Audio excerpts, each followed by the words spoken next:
வால்பாறை உட்கோட்டம் சார்பாக காவல்துறை கொடி அணிவகுப்பு.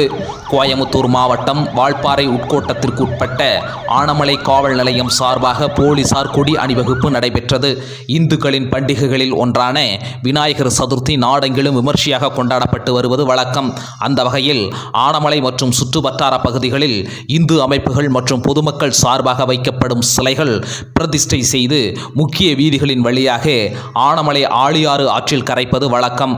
அந்த வகையில் ஆனமலையில் பொதுமக்களின் பாதுகாப்பை உறுதி செய்யும் விதமாக இன்று 6/9/2024 வெள்ளிக்கிழமை மாலை சுமார் 4:30 மணி அளவில் காவல்துறை சார்பாக கொடி அணிவகுப்பு நடைபெற்றது. கொடி அணிவகுப்பில் வால்பாறை உட்கோட்ட டிஎஸ்பி ஸ்ரீநிதி தலைமையில் இன்ஸ்பெக்டர்கள் தாமோதரன், சப் இன்ஸ்பெக்டர்கள் முருகநாதன், நாகராஜ், வள்ளியம்மாள் மற்றும் சிறப்பு உதவி ஆய்வாளர்கள், ஆயுதம் ஏந்திய போலீசார், தமிழ்நாடு சிறப்பு காவல்படை காவலர்கள் ஆனமலை முக்கிய வீதிகளின் வழியாக கொடி அணிவகுப்பு நடத்தினர்.